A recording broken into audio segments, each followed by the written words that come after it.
Hi everybody, and welcome to our module on glycolysis. Glycolysis is a very ancient way of generating energy for cellular metabolism. It was probably one of the first methods of generating energy used by life when it formed on Earth. And in the human body, it's used by all cells. It's a sequence of reactions that occurs in the cytoplasm of cells, and it converts glucose, which as you may know has 6 carbons, to pyruvate, which has 3 carbons. And in the process of doing this, it generates ATP and NADH. Now, most of you probably know that ATP can be used by cells for energy, but you may be less familiar with NADH, so let's talk about that now. NADH stands for nicotinamide adenine dinucleotide, and just like the name implies, it is 2 nucleotides joined together. If we look at the chemical structure of NADH on the screen here, you can see at the bottom that we have a 5-carbon sugar here, a phosphate group here, and we have a base. So this makes this a nucleotide, just like the nucleotides found in DNA and RNA. And there are 2 nucleotides joined together by their phosphate groups in NADH. The base here on the bottom molecule is adenine, so this makes this a molecule of adenosine at the bottom. The base at the top here is nicotinamide. Nicotinamide is not used in DNA or RNA, but it is found in molecules of NADH. You can see that in this molecule I've drawn here, the nitrogen atom in nicotinamide is not protonated. It has a positive charge. So that makes this a molecule of NAD+. If there were a proton attached here, this double bond would go away, and then we would have a molecule of NADH. The function of NADH in cellular metabolism is to carry electrons. So NAD+ can accept electrons. NAD with a hydrogen attached can donate electrons. And you can just remember that anytime the hydrogen is attached, it is carrying electrons that it can donate for other reactions. And one of the most important places that NADH donates its electrons is to the electron transport chain in the mitochondria. This leads to the generation of ATP. Shown on the screen here are the reactions for glycolysis, and you may have learned about these in a college course in biochemistry, but for medical school and USMLE Step 1, it's very low yield to memorize the names of all of these molecules and all the enzymes involved. Only certain ones are important, and we'll go through these in this module now. Some key things to recognize are that glucose, as you may know, is a 6-carbon molecule. However, at this stage of glycolysis, the glucose molecule is split into 2 3-carbon molecules. This is the structure of glyceraldehyde 3-phosphate on the screen here, and you can see that it only has 3 carbons in comparison to glucose, which has 6. The remainder of the reactions involve 3-carbon structures, and the sequence finishes with pyruvate, which is a 3-carbon structure, as I've shown on the screen right here. Another key point to recognize is that most of these reactions are reversible, and thus I've shown them as 2 green arrows going in both directions. This means that when the level of one substrate gets high, for example, if 3-phosphoglycerate got high in this reaction right here, then via equilibrium we would generate more 2-phosphoglycerate. On the other hand, if 2-phosphoglycerate got high, then via equilibrium we would generate more 3-phosphoglycerate. So these reversible reactions can go in both directions. Therefore, they are used in glycolysis to go this way and generate pyruvate, but they are also used in gluconeogenesis to go the other way and generate glucose, and I talk about gluconeogenesis in a separate module. 3 of these reactions, however, are not reversible, and they are indicated by the red arrows on the screen here. So the conversion of glucose to glucose 6-phosphate is not reversible, fructose 6-phosphate to 1,6-bisphosphate is not reversible, and phosphoenol pyruvate to pyruvate is not reversible. These are the most important reactions to know for glycolysis, and we'll talk about these in detail in this module. Glycolysis is traditionally divided into 3 stages, and that's how we'll talk about it in this module today. The first stage is called the priming stage. This is where the cell invests energy and spends ATP in order to convert glucose to a more favorable structure to go through the remaining reactions. The second stage is called the splitting stage, where it divides from a 6-carbon structure to a 3-carbon. And then finally, we have the energy stage, where ATP is generated. The first reaction in the priming phase is the conversion of glucose to glucose 6-phosphate, and there are different enzymes in different cells in the body that catalyze this step. Some cells of the body use hexokinase and other cells use glucokinase. And just a side note here, in glycolysis and gluconeogenesis, anytime you see the name of the molecule have the word phosphate added to it, as in this step, then the enzyme that catalyzes that step is going to be a kinase. Kinase enzymes add phosphate groups, and most of the time that phosphate group will come from ATP. One of the things you need to be aware of to understand this step of glycolysis is that glucose often moves in and out of cells, but once it is phosphorylated to glucose 6-phosphate, it is trapped inside of cells. So hexokinase will catalyze this step for most tissues in the body. And hexokinase, in contrast to glucokinase, is strongly inhibited by glucose 6-phosphate. This blocks cells from hoarding glucose. Let me explain what I mean by that. Cells will take up glucose and phosphorylate it, but once they develop a sufficiently high level of glucose 6-phosphate, that will inhibit this step and the cell will stop taking up glucose. In other words, cells will only take up glucose until they have satisfied their metabolic requirements. Also, in contrast to glucokinase, insulin does not have an effect on hexokinase. It is always operating based on the level of glucose 6-phosphate inside the cell. And then the enzyme kinetics of hexokinase and glucokinase are different, and you need to understand those differences. So we'll talk about hexokinase first. It has a low Km, and this means it usually operates at the maximum rate. I'll talk about that in a minute. And it has a low Vm, which means that the maximum rate the enzyme can function is not that high. So to understand the Vm and the Km, we need to review a little bit of Michaelis-Menten kinetics. I discuss these in more detail in some of the basic pharmacology modules. So the Michaelis-Menten equation written at the top of the screen here says that the velocity or speed of a reaction catalyzed by an enzyme is proportional to the Vmax for that enzyme times the substrate concentration divided by Km, the Michaelis constant, plus the substrate concentration.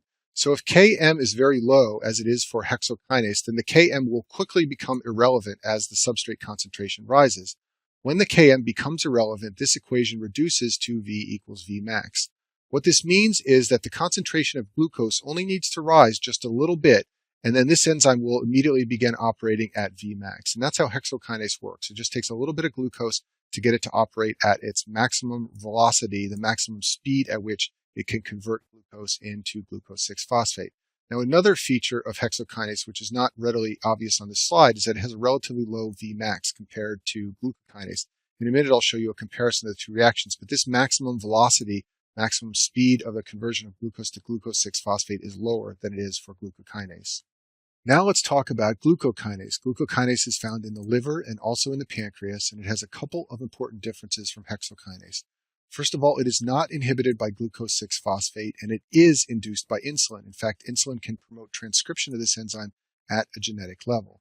Now, even though it isn't inhibited by glucose 6-phosphate like hexokinase, it can be inhibited by fructose 6-phosphate, which is the next molecule down the line in glycolysis. This inhibition, however, can be overcome by high levels of glucose, and let's talk about the implications of that. This means that anytime the glucose level is high, glucokinase will be taking up glucose into the liver and converting it into glucose 6-phosphate. It doesn't matter what the level of fructose 6-phosphate is. If glucose levels are high, the liver will take up glucose, and that's because you want the liver to take up glucose anytime blood sugar levels are high so that it can store it as glycogen for later use. Another way to look at this is that the only time this enzyme is inactive is when you have two things present, both a low glucose level and a high level of fructose 6-phosphate. So let's think about this. When you're fasting, your blood sugar level becomes low. And also in times of fasting, the liver begins to perform gluconeogenesis. This means that pyruvate molecules are being converted into fructose 6-phosphate as part of gluconeogenesis. So when both of these are present, you want to shut down this enzyme so that glycolysis will not proceed and the liver will favor gluconeogenesis. Make sure you think about this. This inhibition by fructose 6-phosphate, which is overcome by high glucose, can be confusing.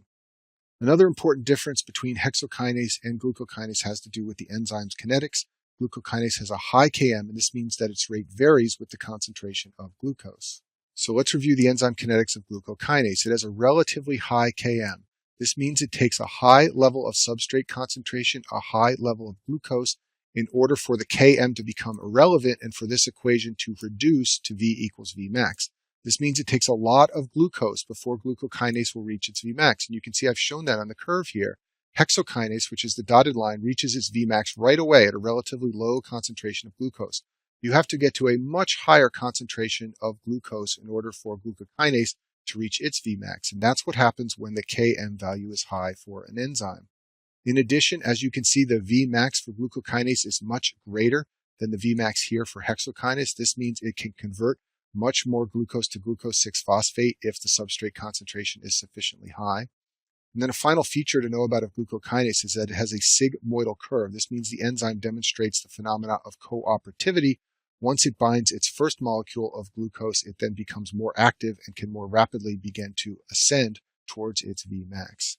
So I've summarized these points for you here. Glucokinase has a high Km. That means it takes longer for it to reach its Vmax, and it has a high Vmax, which means it can operate at a higher velocity compared to hexokinase. And as I've indicated up here, you might reach your Vmax after a meal when the glucose concentration is very, very high. Glucokinase will be very active, pulling lots of glucose into the liver, and that's because the liver wants to store it as glycogen for later use. There is an unusual mechanism by which fructose 6-phosphate inactivates glucokinase, and that's by way of a protein called glucokinase regulatory protein, or GKRP. This protein translocates glucokinase to the nucleus, and once the enzyme has been moved out of the cytosol and into the nucleus, it is inactivated. In the presence of fructose 6-phosphate, GKRP will bind to glucokinase and pull it to the nucleus, and I've shown that on this picture down here. GKRP is binding glucokinase in the presence of fructose 6-phosphate and pulling it to the nucleus where it is inactive. In the presence of glucose, however, glucose will compete with GKRP for GK binding, and when glucose is around, it will bump the GKRP off of glucokinase and release glucokinase so that it can go out into the cytosol and do its job. And so just like I showed you 2 slides ago, what this means is that the only way glucokinase is going to be inactive is when you have both the presence of fructose 6-phosphate and the absence of glucose. In other words, a low glucose level. These 2 features together will lead to the inactivation of glucokinase. Otherwise, if there's glucose around, no matter what fructose 6-phosphate tries to do, glucokinase will make its way to the cytosol and be active. So another way that can help you keep the functions of hexokinase and glucokinase straight is to think about how they operate in the settings of low blood sugar and high blood sugar.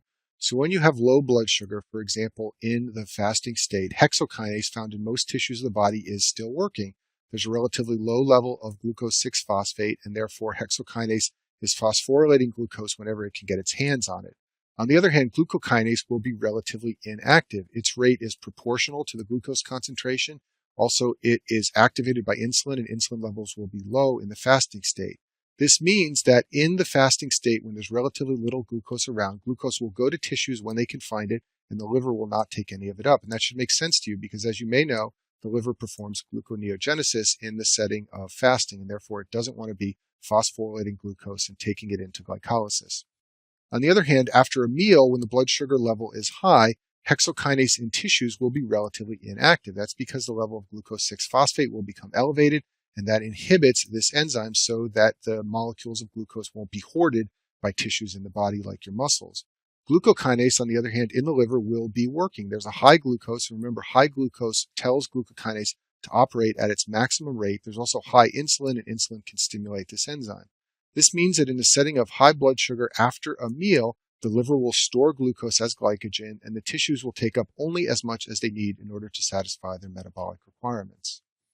Rarely, people can be born with a relative deficiency of the glucokinase enzyme, and this results in hyperglycemia. The liver takes up less glucose after a meal, and in addition, remember that glucokinase is also found in the pancreas, so the pancreas will be less sensitive to glucose, and therefore it won't release insulin as readily as it normally would.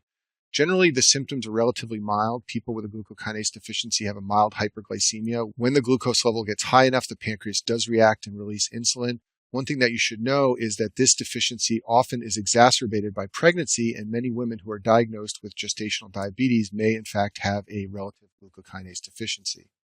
Now let's talk about the next important reaction in glycolysis, and that is the conversion of fructose 6-phosphate to fructose 1,6-bisphosphate. This reaction is catalyzed by the enzyme phosphofructokinase 1, and it is the rate-limiting step for glycolysis. And note that we go from a molecule with 1 phosphate, that's fructose 6-phosphate, to a molecule with 2 phosphates, fructose 1,6-bisphosphate. And just like I said before, when you're adding a phosphate, it usually comes from ATP, and it's usually catalyzed by an enzyme with the word kinase in the name. If we go back to our overview slide, we previously talked about the conversion of glucose to glucose 6-phosphate. This is a reversible step here, so now we're going to talk about this step right here. It is the second irreversible reaction of glycolysis. This step consumes the second ATP in the priming step. As I said before, it's irreversible. And once glucose progresses through this step, it is committed to glycolysis. Other offshoots of glycolysis, like the HMP shunt or glycogen synthesis, are no longer possible. It is going to go all the way through to pyruvate. So this step controls the rate of glycolysis. It's the rate-limiting step. And you know that glycolysis generates energy. Therefore, it should make intuitive sense to you that this step is inhibited by things that represent a high energy level in the cell.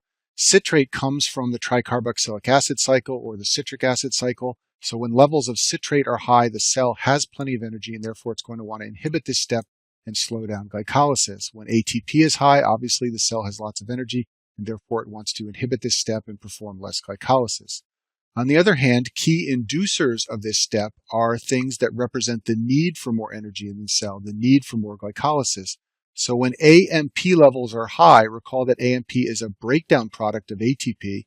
So when AMP levels are high, lots of ATP is being broken down, and therefore the cell needs more energy, so it wants to activate this step to perform more glycolysis. And then the second important activator of this step is a very important molecule called fructose 2,6-bisphosphate. And this molecule is the way in which insulin and also glucagon control the rate of glycolysis. So let's talk about how the level of fructose 2,6-bisphosphate inside of cells regulates glycolysis. The conversion of fructose 6-phosphate to 1,6-bisphosphate is catalyzed by the enzyme phosphofructokinase 1. This is the step of glycolysis that we're talking about now. The reverse reaction in gluconeogenesis is catalyzed by an enzyme called fructose 1,6-bisphosphatase 1. Just like PFK1 is the rate-limiting enzyme for glycolysis, fructose bisphosphatase 1 is the rate-limiting enzyme for gluconeogenesis. This means that the relative activity of these two enzymes determines whether molecules will flow in this direction for glycolysis or in the reverse direction for gluconeogenesis. What fructose 2,6-bisphosphate does is it activates phosphofructokinase 1 and it inhibits fructose 1,6-bisphosphatase 1. This means that it drives the flow of molecules in this direction, in the direction of glycolysis. The easiest way to remember the function of fructose 2,6-bisphosphate is to think of it as an on-off switch for glycolysis. When its level is high, it favors glycolysis and turns glycolysis on. When its level is low, it favors gluconeogenesis and turns off glycolysis. What's confusing about fructose 2,6-bisphosphate is that it is synthesized from fructose 6-phosphate, one of the molecules that it is supposed to regulate. The way this is done is by a pair of enzymes called phosphofructokinase 2 and fructose 1,6-bisphosphatase 2. They have the same name as these two enzymes here, they just have a 2 instead of a 1. And these two enzymes control the conversion of fructose 6-phosphate to 2,6-bisphosphate and the reverse reaction as well. So as we will see on the next slide, insulin or glucagon can result in the phosphorylation or dephosphorylation of these two enzymes right here. And depending on whether they are phosphorylated or dephosphorylated, they will tend to go either in this direction or in the opposite direction. And that is how insulin and glucagon can raise or lower the level of fructose 2,6-bisphosphate, which in turn affects the activity of these two enzymes here.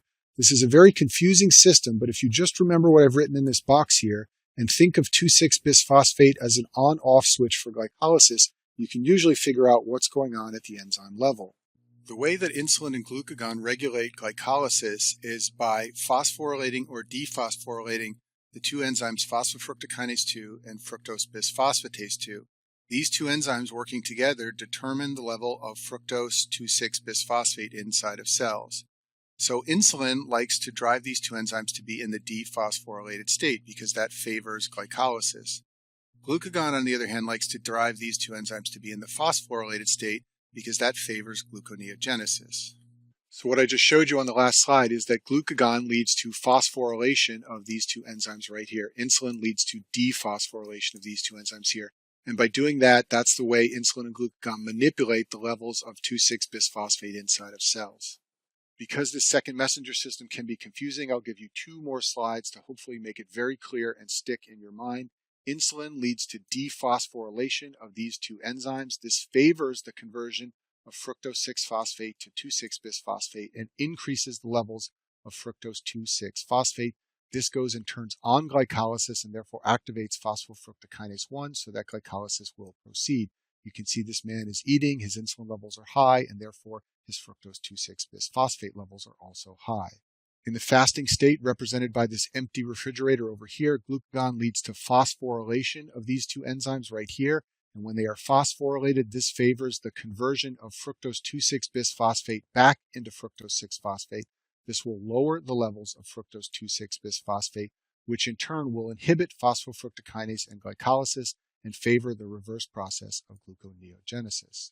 So that concludes our discussion of the priming stage of glycolysis. Now let's talk about the splitting stage. This is where a molecule of fructose 1,6-phosphate is converted into two molecules of glyceraldehyde 3-phosphate.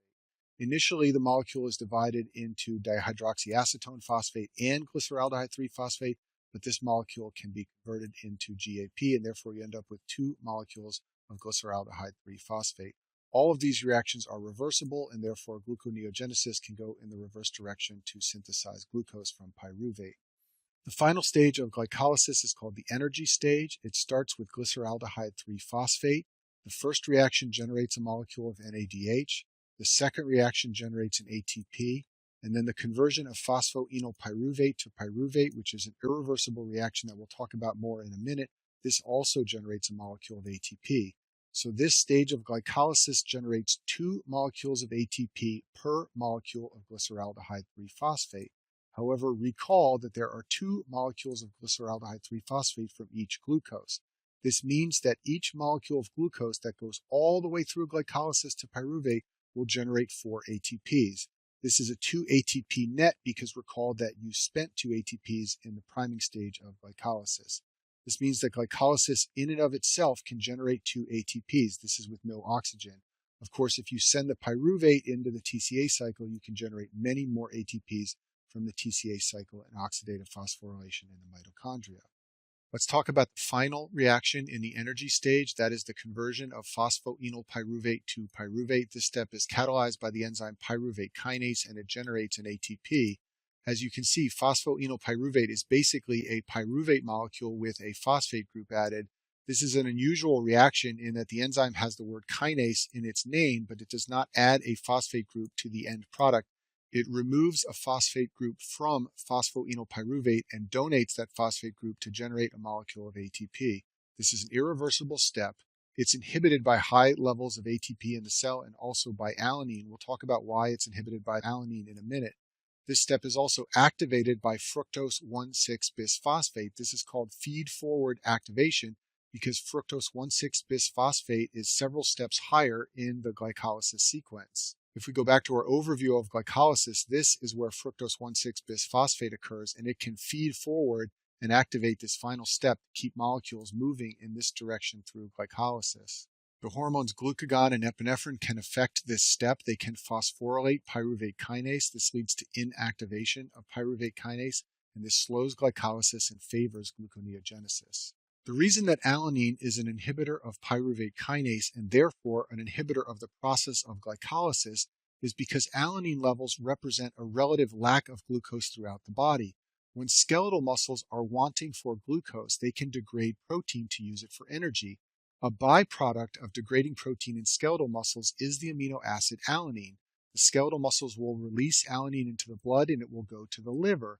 When the liver sees high levels of alanine, it will inhibit pyruvate kinase and therefore slow down glycolysis so that the liver does not use glucose. In turn, this means the liver will then convert the alanine back into glucose via gluconeogenesis, and it can send that glucose to the muscle cells that need it. This is called the alanine cycle. So as I've shown here, muscle cells will break down protein into amino acids and they will generate alanine. The enzyme that does this, by the way, is called alanine transaminase, and you may know it as ALT. It is an enzyme that is found in the liver and is elevated when there is liver damage. The alanine then travels back to the liver where it's converted to pyruvate and then converted into glucose via gluconeogenesis, and then the glucose can go to the muscle cells which need it. But for this reason, you can understand why alanine inhibits pyruvate kinase and therefore slows down glycolysis. Once glycolysis has generated a molecule of pyruvate, that molecule can be converted to acetyl-CoA and enter the TCA cycle. And this is the way to get the maximum yield of ATP per molecule of glucose. However, if the TCA cycle is unavailable, for example, if there is a low level of oxygen present in the cell, then the pyruvate can be converted to lactate. And by doing so, the cell will regenerate the NAD that it used in glycolysis. I'll talk more about that in a minute. But what I do want to mention is that the enzyme that converts pyruvate to lactate is called lactate dehydrogenase, or LDH.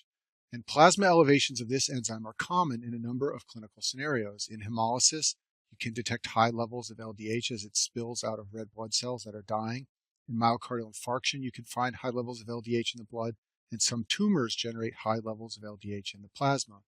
In addition, when we're trying to determine the etiology of a pleural effusion, we will often measure the level of LDH in the effusion to determine whether it's a transudate versus exudate. And I talk about this in more detail in the pulmonary modules, but for our purposes here, I just want you to recognize that this enzyme LDH has a lot of clinical relevance. Another important feature of this conversion of pyruvate to lactate is that it regenerates NAD+. Recall that we used a molecule of NAD+ in the first step of the priming stage of glycolysis. We converted it into NADH. It turns out that cells have a very limited supply of NAD+, so they need to regenerate this in order to continue conducting glycolysis, which is vital to the cell. Now, if oxygen is present, this is no problem. The NADH can go to the mitochondria and engage in oxidative phosphorylation. That will generate lots of ATP and it will regenerate the NAD. However, if O2 is not present, then the TCA cycle and oxidative phosphorylation are not available. In this case, the conversion of pyruvate to lactate is very important for regenerating the NAD molecules that the cell needs in order to keep conducting glycolysis. A very important and high-yield clinical correlation of this fact is lactic acidosis. When there's decreased oxygen around, there's less pyruvate entry into the TCA cycle. The TCA cycle becomes unavailable, but the cell needs to regenerate NAD in order to continue conducting glycolysis. Therefore, it will divert pyruvate into lactate in order to get the NAD back. This means that there will be more lactic acid production and a lactic acidosis will occur. The pH will fall, the bicarb level will fall, there'll be an elevated anion gap acidosis. And you commonly see lactic acidosis in many clinical situations. You can see it in sepsis, in bowel ischemia. Patients who have seizures can contract their muscles so vigorously that they deplete the oxygen supply in the muscles and therefore they begin producing lactic acid in order to regenerate that NAD. And this is all related to what I showed you on the previous slide, the need of the cell to regenerate NAD for glycolysis. Another clinical correlation of the need to regenerate NAD is muscle cramps. When you exercise too much, you consume too much NAD and you exceed the capacity of the TCA cycle and electron transport. You have an elevated ratio of NADH to NAD. This favors the conversion of pyruvate into lactate to get that NAD back that muscles need. This means the pH will fall in muscles, and this is what leads to muscle cramps. And long-distance runners have lots of mitochondria and larger mitochondria so that this doesn't happen and that they can continue to use the electron transport cycle and keep the level of lactic acid inside of their muscles low. Very rarely, children are born with a pyruvate kinase deficiency. This is an autosomal recessive disorder. The cells that are most affected are the red blood cells. They lack mitochondria, so they require glycolysis and pyruvate kinase for anaerobic metabolism. When they lose the function of pyruvate kinase, they lose glycolysis and therefore they lose ATP. The result is that they can't maintain the integrity of their membranes and they become deformed and they get phagocytosed in the spleen because they have abnormal shapes. This usually presents as a newborn with extravascular hemolysis and splenomegaly. The disease severity ranges based on the enzyme activity, so babies that are completely dysfunctional in pyruvate kinase will often not survive and be stillborn. Other children are born and are generally well but can have a mild hemolytic anemia chronically. In the pulmonary module on hemoglobin, I talk about a very important regulator of oxygen uptake by red cells called 2,3-BPG or 2,3-bisphosphoglycerate. And you should know that 2,3-bisphosphoglycerate is synthesized as an offshoot of glycolysis. When glycolysis in red blood cells reaches the stage of 1,3-bisphosphoglycerate, it can divert this molecule into 2,3-BPG using an enzyme called BPG mutase. Now this is a big deal for red cells because they don't have mitochondria and they don't have the TCA cycle, so they depend on glycolysis for ATP. And by synthesizing molecules of 2,3-BPG, they are going to sacrifice ATP from glycolysis. Essentially, they are diverting molecules away from glycolysis. This is worth it, however, for the red cell to do because some 2,3-BPG alters hemoglobin binding and helps the red cell deliver oxygen to tissues in certain settings. In the pulmonary module, I talk about how high levels of 2,3-BPG are synthesized in the setting of high altitude, and this makes it easier for red cells to offload oxygen to tissues when there is relative hypoxia, for example, when you're living in a high altitude setting of the mountains. Let's talk about how much energy a cell can derive from a molecule of glucose using glycolysis. The number of ATP that are generated depends on whether the cell has mitochondria and oxygen. The highest yield comes from cells that have both oxygen available and mitochondria. This allows pyruvate to enter the TCA cycle and it converts pyruvate and NADH into more molecules of ATP. If a cell contains both oxygen and mitochondria, then that cell can carry out aerobic metabolism, and via aerobic metabolism, glucose plus oxygen can be converted into either 32 or 30 ATPs, plus carbon dioxide or water. The reason some cells make 32 ATPs from glucose and others make 30 is because it depends on which shuttle is used for oxidative phosphorylation. 32 ATPs can be produced when the malate aspartate shuttle is used for oxidative phosphorylation, and this is the shuttle that's commonly used in the liver and in the heart. In muscle tissues, a different shuttle is used called the glycerol 3-phosphate shuttle, and via this shuttle only 30 ATPs are produced from glucose and glycolysis. And I talk about both of these shuttles in more detail in the video on oxidative phosphorylation. Now, if the cell does not have oxygen or if there are no mitochondria present, then that cell will carry out anaerobic metabolism. And this is what happens especially in red blood cells because they lack mitochondria. So in cells like this, glucose is converted into only 2 ATPs plus lactate and water. I'll finish with a couple of summary slides. Glycolysis is regulated in 3 places, and these 3 places are the irreversible steps. Hexokinase and glucokinase work right here, and that's an important regulatory step for glycolysis. Phosphofructokinase 1 works right here. It is activated by AMP and fructose 2,6-bisphosphate as I described before. And the third irreversible step is the conversion to pyruvate by pyruvate kinase. This is inhibited by ATP and alanine as I discussed before. And then I've also listed the 3 irreversible steps here, which are the most important steps for you to remember for step 1 of your boards.